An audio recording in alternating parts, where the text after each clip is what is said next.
But Vishnu ಸಿಂಹದ ಹಾದಿ ಅಂತ ಹೇಳಿದಾಗಲೇ ಸಿಂಹ ಹೇಗೆ ನಡ್ಕೊಂಡು ಬಂತು, ಅವ್ರು ಹೇಗೆ ಅವ್ರು ನಡೆದು ಬಂದ ದಾರಿ ಹೇಗೆ ಅನ್ನೋದನ್ನ ನಾನು ಬಹಳ ಹತ್ತಿರದಲ್ಲಿ ಕಂಡವನು. ಇವರು ನನಗಿಂತ ಹೆಚ್ಚಾಗಿ ಕಂಡವರು ನಮ್ಮ ಬಾಬು ಅವರು. ನಾನು ವಿಷ್ಣುವರ್ಧನ್ ಅವರ ಪರಿಚಯ ಆಗಿದೆ ನಮ್ಮ ರಾಜೇಂದ್ರ ಸಿಂಗ್ ಬಾಬು ಅವರ ಕಂಪನಿಯಲ್ಲಿ ನಾನು ಕೆಲಸ ಮಾಡ್ತಾ ಇದ್ದೆ. ಅವ್ರ ತಂದೆ ಹತ್ರ ಕೆಲಸ ಮಾಡ್ತಾ ಇದ್ದೆ. ಇವ್ರ ತಾಯಿ ನನಗೆ ಊಟ ಹಾಕಿ ಸಾಕಿದ್ದಾರೆ. ಇವ್ರ ಜೊತೆ ನಾನು ಕೆಲಸ ಮಾಡಿದ ಮೇಲೆ ನಾನು ವಿಷ್ಣುವರ್ಧನ್ನ ಪರಿಚಯ ಆಗಿದ್ದು. ಆನಂತರ ಸಿನಿಮಾಗಳ ಹಲವಾರು ಸಿನಿಮಾಗಳ ಅವ್ರ ಜೊತೆ ಅಸೋಸಿಯೇಟ್ ಡೈರೆಕ್ಟರ್ ಆಗಿ ಸಹೋದರ ಸೇವಲೆಲ್ಲ ನಾನೇ ಅವ್ರ ಜೊತೆಲಿ ಅಸೋಸಿಯೇಟ್ ಆಗಿ ಕೆಲಸ ಮಾಡ್ತಾ ಇದ್ದೆ.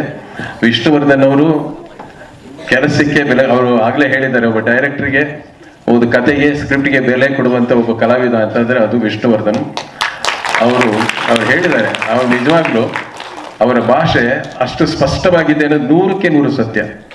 ಬಹಳ ಸ್ಫುಟವಾಗಿ ಸ್ವಚ್ಛವಾಗಿ ಕನ್ನಡ ಮಾತಾಡೋದ್ರಲ್ಲಿ ಬಹಳ ಕರೆಕ್ಟಾಗಿ ಅಂತದನ್ನ ವಿಷ್ಣುವರ್ಧನ್ ಹೇಳ್ಬೋದು.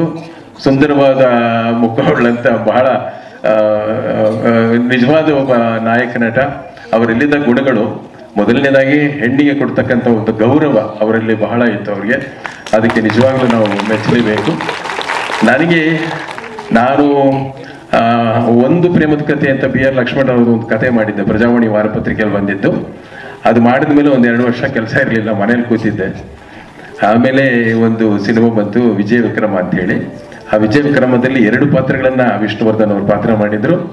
ಅಲ್ಲಿ ನಿರ್ದೇಶಕರು KSR ದಾಸ್ ಅವರು. ಅವರು ಸ್ವಲ್ಪ ಹೃದಯಾಘಾತದಿಂದ ಅವರು ಆಸ್ಪತ್ರೆ ಸೇರಿದ್ರಿಂದ ನಾನು ಒಂದು 15 ದಿನಗಳ ಶೂಟಿಂಗ್ ಚಿತ್ರೀಕರಣವನ್ನ ನಾನು ಮಾಡಿದೆ. ಆ 15 ದಿನಗಳಲ್ಲಿ ಮಾಡಿದ ಚಿತ್ರೀಕರಣವನ್ನು ಗಮನಿಸಿದ ವಿಷ್ಣುವರ್ಧನ್ ನನಗೆ ಒಂದು ಅವಕಾಶವನ್ನು ಯಾವ ರೀತಿ ಕಲ್ಪಿಸ್ಕೊಟ್ರು ಅಂದ್ರೆ, ನಾನು ಪಾಮ್ಗರ ಹೋಟ್ಲಲ್ಲಿ ಇದ್ದಾಗ ಒಬ್ರು ಬಂದ್ರು, ಮ್ಯಾನೇಜರ್ ರಾಮಾಚಾರಿ ಅಂತೇಳಿ, ವರದಾಚಾರಿ ಅಂತೇಳಿ. ಅವ್ರು ಬಂದು ಇಲ್ಲಿ ಜೋಸೆಮ್ಮನ್ ಯಾರು ಅಂತ ಕೇಳಿದ್ರು. ಅವಾಗ ಶಕ್ತಿ ಪ್ರಸಾದ್ ನನ್ನ ಜೊತೆ ಇವರೇ ಅಂತಂದ್ರು. ಯಾಕೆ ಇಲ್ಲ, ನಮ್ಮ ಇವ್ರು ಕರೀತಾರೆ, ನಮ್ಮ ಪ್ರೊಡ್ಯೂಸರು. ನನ್ನನ್ನು ಯಾಕೆ ಕರೀತಾರೆ ಅಂತಂದ್ರೆ, ಇಲ್ಲ ಅವ್ರೊಂದು ಸಿನಿಮಾ ಮಾಡ್ತಾ ಇದ್ದಾರೆ, ಅದಕ್ಕೆ ನೀವೇ ಡೈರೆಕ್ಟರ್. ನಾನು ಡೈರೆಕ್ಟರ್ ಯಾರು ಹೇಳಿದ್ರು ಅಂದಾಗ ಅವಾಗ ಹೇಳಿದ್ರು, ವಿಷ್ಣುವರ್ಧನ್ ಅವರೇ ಹೇಳಿದ್ರು, ಜೋಸೆಮ್ಮನ್ ಅವರಿಗೆ ಅವಕಾಶ ಕೊಡಿ, ಅವ್ರು ಈ ಸಿನಿಮಾ ಮಾಡ್ತಾರೆ ಅಂತ ಹೇಳಿ.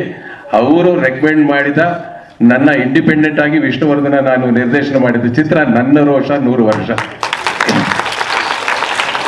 ಅಲ್ಲಿಂದ ಆಚೆಗೆ ಹಲವಾರು ಸಿನಿಮಾಗಳನ್ನ ನಾನು ಮಾಡ್ಕೊಂಡ್ಬಂದೆ.